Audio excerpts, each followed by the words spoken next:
Hello, friends, and welcome back to Stories About Entitled People. He was being a jerk. Good for you, OP, to not give in. Let's start our video with another story about parking wars between neighbors. So don't forget to subscribe to our channel if you're new here, and turn on notifications so you don't miss a new video every single day. Here we go. Entitled neighbor doesn't like that we park near his car.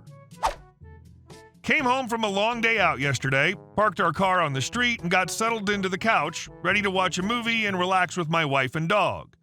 Doorbell rings all of a sudden, not once, but 4 to 5 times like there's some kind of emergency. This sets my dog off since she does not like the doorbell, even when it's coming from something we're watching. I'm a bit annoyed at that sense, but think maybe there's something wrong. Answer the door, and it's the neighbor from a couple houses down. He tells me that my car is parked right on his car and wants me to move it. I say sure, let me grab my keys and come take a look. We were parked in front of this house, but everyone around here does that. It's not a situation or a location where people are expected to only park in front of their own home.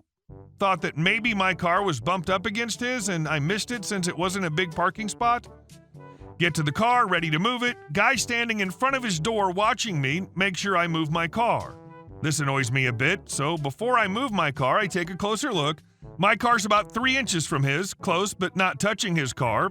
If I move my car up, it'd basically be front bumper to back bumper with the car that's parked in front. There's also some room between the neighbor's car and the one behind his car.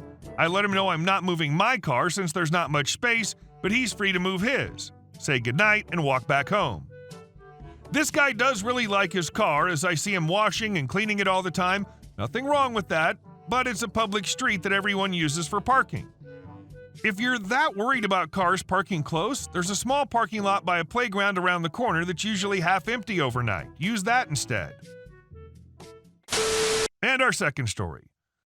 No car service to or from airport on business trips lasting less than 4 days? Okay. Once upon a time, several moons ago, pre-Uber or Lyft, but still this century, I worked for a company for which I ended up having to do a fair bit of travel over time. Let's call this company Acme. The original travel policy was pretty good and included paying for a professional car service to and from the airport.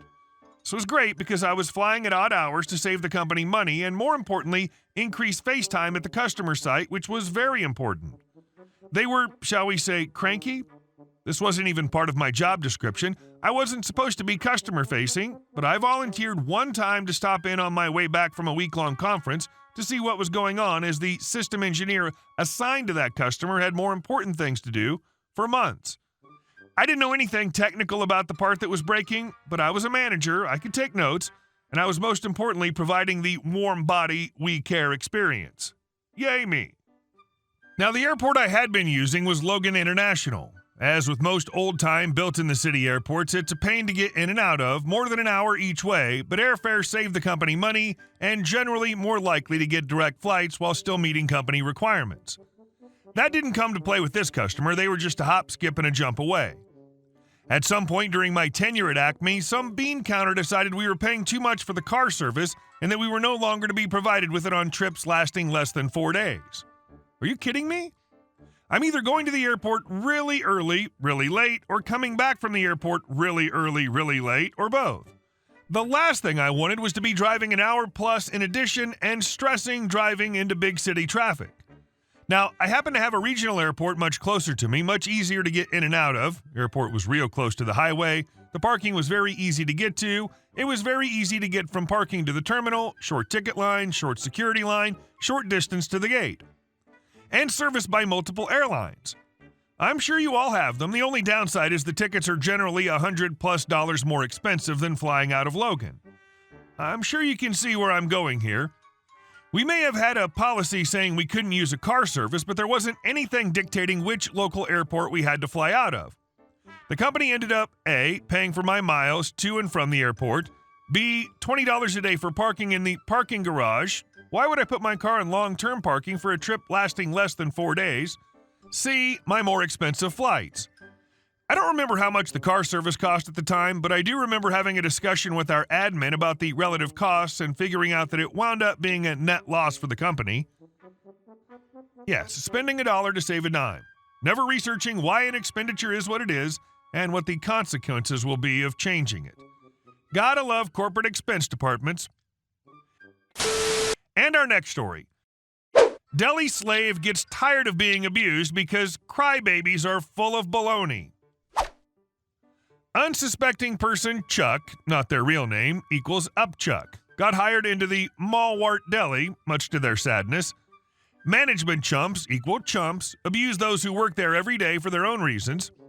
Customer crybaby equals crybaby, customers who are nice enough elsewhere in the store are abusive to the deli workers without fail. It's a mystery, but they're full of baloney, so that might explain it. Upchuck was sick of working in the deli. They hated working in the deli. They loathed working in the deli. They were so unhappy they'd be crying while working in the Malwart Deli. Misery day in, day out. The chumps would not move Upchuck because Upchuck was good and conscientious at their job. Upchuck was pretty good at guessing how much to cut up to end up with the weight at the thickness the abusive crybabies wanted, but wasn't perfect since everything weighs differently. So Crybaby comes and asks for 1 pound, about 454 grams, of cheese cut, medium thickness. A completely useless, meaningless description, like the word beigeish. Upchuck cuts a piece and asks if that's okay, and it is. Upchuck cuts a bunch into the sheet of paper and goes to weigh it. Upchuck had cut way too much, like half a pound too much, but knows they'll just have to throw it away anyway since it can't be sold to anyone else, so they put the last piece on, which puts it over by 0.06 pounds, about 27 grams, which most customers don't mind, and prints out the cost label, then adds all the rest of the extra they cut by mistake and puts it in the bag with the price label on it and gives it to Crybaby. Crybaby got extra without paying extra, and Upchuck doesn't need to throw any away. Everybody's happy. Or so Upchuck thought. Upchuck goes on to wait on other Crybabies, snapping and foaming at the mouth at them as usual. Then the original Crybaby comes back angry that Upchuck didn't give them 1 pound, they made it 1.06 pounds, obviously trying to make more money for the Malwart Deli at the expense of the customers. No, Upchuck couldn't care less about making the Malwart Deli any extra money or not. The deli throws away food all day long every day. That's where they lose money. Crybaby demanded there only be what Crybaby asked for, 1 pound, not more. Fine, wonderful, no good deed goes unpunished. Just fine. Just fine. So Upchuck takes it all out of the bag and removes about 1/3 of it, adds it back up just to order at or under 1 pound, shows that, adds a piece, it'll be over, takes it off, adds the extra to the big pile still in their hand, prints out the label, then throws the extra on the tray next to the slicer as waste. Crybaby starts objecting that they wanted the amount over 1 pound taken off, not 1/3 of it. Upchuck shows that it's just at or below 1 pound now, more would have put it over, and explains they cut too much but decided to just give it to Crybaby so they didn't have to throw it away. Crybaby says to just put it back on then. Upchuck says no, they can't. It's already thrown away. Crybaby says they can see it sitting on the tray. Upchuck says yes, so now it's contaminated and can't be sold to anybody. Nothing's sold to anybody if it isn't put on the paper. Not just this instance, it's a food safety issue. Crybaby wants more cut and that it be given to them free. Upchuck says they can cut more, but they can't just give it to Crybaby. They'd have to charge for it. They've already cost the deli more by throwing some away. Crybaby can't come up with any good reason why they should be given any free and realizes they just messed up because by having their tantrum over 0.06 pounds, about 27 grams of cheese, they cheated themselves out of about half a pound, about 227 grams of free cheese. There were more holes in Crybaby's logic than Swiss cheese. And our last story. It's community property. Not me, thankfully, but a good friend. He'd come into some money, so after setting aside a college fund for his kids, he's divorced, he decided to buy himself a toy in the form of a new Tesla SUV. Now, even though there's charging stations popping up everywhere, he decided to install a charging station in his garage so he wouldn't have to be going all over the place. Got the station installed, got his car, and life went on. Enter one of his neighbors, whom we'll call, Karen. Karen and her hubby had an older model Tesla and, like most people, used the public chargers for their car. One day, my friend came home to find Karen angrily trying to open his garage door. When he somewhat politely asked what the hell she was doing, she told him she needed to use the public charging station for her car, that he was illegally blocking her access by keeping his garage door locked. When he told her that the charger was his personal one, she angrily rebuked him by saying that all Tesla chargers were public property and that he was breaking the law by blocking his. I actually checked on this, and a home Tesla charging station only costs a few grand. He politely told her to F off, put his car in the garage, and close the door. A little while later, there was a knock on the door, and he opened it to find a cop with a smug-looking Karen standing behind him. The cop explained that he was responding to a blocking access to the property complaint. It took him a second, but then he took the cop, who seemed embarrassed to be there, to his garage and showed him his car and the charger, showed him the invoice for the charging station. The cop nodded, went outside, had a conversation with Karen, who screeched something unintelligible. End of story, right?